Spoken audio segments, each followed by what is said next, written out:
Americans across the country are expected to protest tomorrow against the Trump administration. It's another No Kings Day, and organizers predict it could become the largest mass protest in American history. This weekend's demonstration will be the third No Kings event, this time playing out against the backdrop of the U.S. war with Iran and growing anger over immigration enforcement. Events are planned in all 50 states, with the flagship march in St. Paul, Minnesota, drawing appearances from Bruce Springsteen, Joan Baez, and Jane Fonda. MS Now's Namdi Agwan. What's up, guys? This is why we have to impeach Donald Trump. Not because he's an asshole, not because he's a racist, not because he just started a war with Iran for no reason, but that and all the other things that's in this video. Oh yeah, a lot of crazy stuff that Donald Trump is doing is to try to divert everybody from the Epstein files. Impeach Trump. Oh yeah, today is No Kings Day. No Kings Day. Look at this. Can you see that? Look at that. Stop. Pro-America. Impeach Trump. Yes. It's on. Impeach that asshole. The man is truly messing up America. Truly. Yes, sir. Democracy, if you destroy your middle and working class, you can't. It's impossible. And that's what we've done. And so now we are facing the specter of this, rolling kind of fascism. And you're right, people vote for it. People vote for it out of rage, out of anger, out of desperation. I don't forgive some of the, views of my relatives in Maine, but at the same time, I don't demonize them. It's mostly based on ignorance. But the people I can't forgive are the people like Elon Musk or Trump. I mean, let's be clear. I mean, these people are racist to the core. I mean, they don't even try and hide it that much. And they're also misogynists and everything else. So everybody can't believe what Donald Trump is doing. Siding with Putin, talking and belittling President Zelensky, saying Ukraine started the war with Russia, turning his back on Canada, who we've been friends with for forever, 200 years. There's a simple answer for all this, guys. Donald Trump's senile. He's like grandpa that's got, dementia. Here's the definition of senile of a person: having or showing the weaknesses or diseases of old age, especially a loss of mental faculties. There you go, guys. Donald Trump's senile. So now we just need to get him in a nursing home. And if we can't get him in a nursing home, then we're just going to have to impeach his ass. But he has got to go. Oh, yeah. And let's not forget Elon Musk and Doge, all the bad stuff these assholes have done.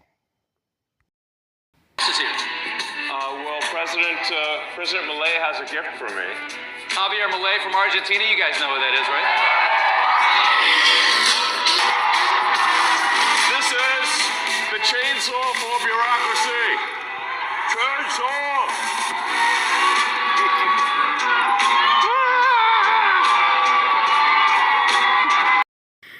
I mean, come on, man. Donald Trump's got to be out of his mind to have Elon Musk, who has no clearance, no secret clearance, no top secret clearance, to let this guy be going through the government database and firing government people who's been there for years, some decades.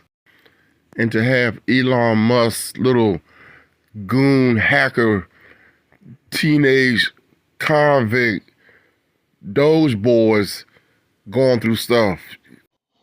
And now if you go to the Social Security website, you got information missing. Yeah, your work history is all screwed up. They're only showing some of it. Yeah. Donald Trump, you looking senile over there, and you're going back to your racist ways. I hate to say it. The same thing you was accusing Joe Biden of is now starting to happen to you, except it's hitting different with you. You're starting to talk more about the things that you used to held secret. Now it's coming out. And your love for Putin just proves how much you want to be a dictator. Remember during the campaign when Trump claimed that immigrants were taking black jobs? They're taking black jobs. Well, Trump just fired Air Force General C.Q. Brown, the highest-ranking black person in the military, and replaced him with a lower-ranking white guy. If you haven't noticed, Trump is the one who's taking black jobs. Trump fired Glenn Wilcox, the chair of the National Labor Relations Board, who was the first black woman board member. He replaced Lloyd Austin, the black Secretary of Defense, with an unqualified white Fox News host. As I told you, my 2019 resolution is to say things on air that I say off air. I don't think I've washed my hands for 10 years. Really, I don't really wash my hands ever. Help me. No, I inoculate myself. It's just not, germs are not a real thing. I can't see them.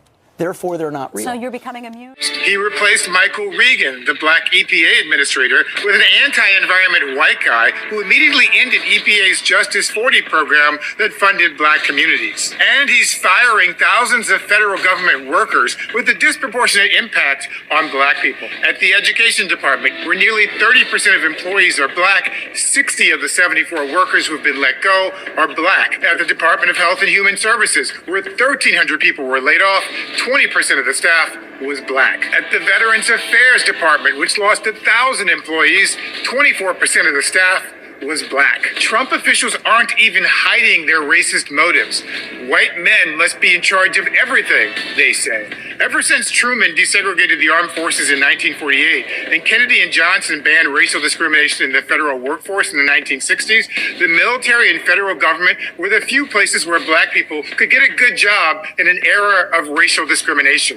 My father served in the military, and my mom and grandmother both worked for the federal government for decades, which allowed my family to move into the middle class when I was a child. That's why black people make up 13.7% of the U.S. population, but account for nearly 19% of federal workers. And that's why Washington, D.C., which used to be called Chocolate City before gentrification, once had the highest median income for black people of any city in the country. But last month, Trump rescinded the anti-discrimination rules that have been in place since the 1960s, so he could fire black people at will.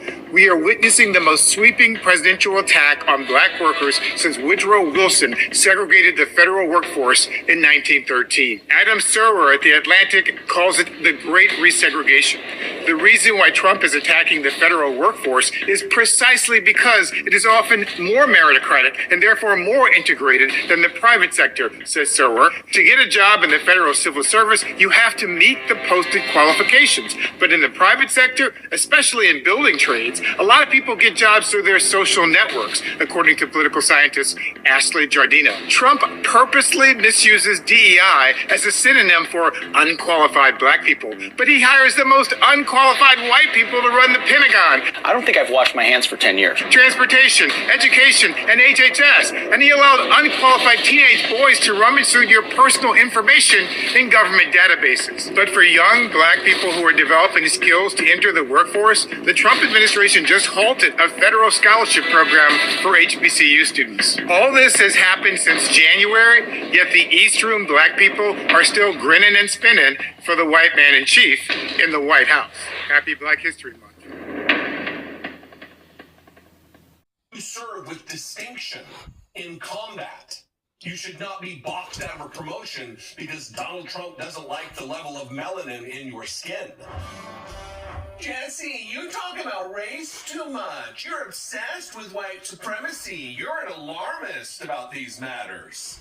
Smash cut to Pete Hegseth's chief of staff telling the Secretary of the Army, chastising the Secretary of the Army about promoting black women, saying President Trump would not want to stand next to a black female officer at military events.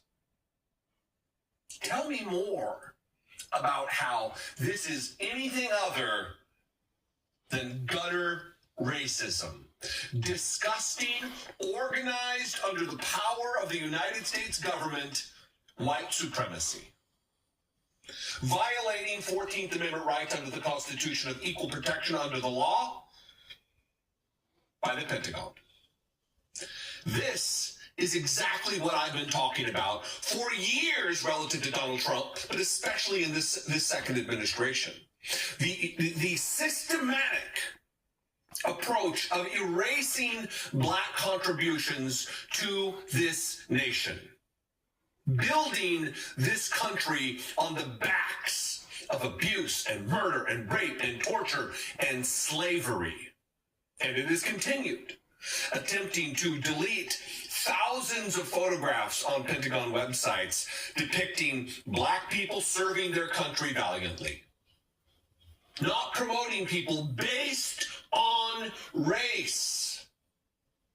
They've said so many times, well, this is about merit. This is about merit. We want a merit-based system. When the only merit that we can identify is that straight white men are being promoted. This is a headline from the New York Times. Hegseth strikes 2 black and 2 female officers from promotion list. Defense Secretary Pete Hegseth's highly unusual decision to remove officers from a 1-star promotion list has spurred allegations of racial and gender bias. And why would those allegations exist except for the fact that with their own mouths, they tell us what their motivations are? Defense Secretary Pete Hegseth is blocking the promotion of 4 Army officers to be 1-star generals, a highly unusual move that has prompted some senior military officials to question whether the officers are being singled out because of their race or gender.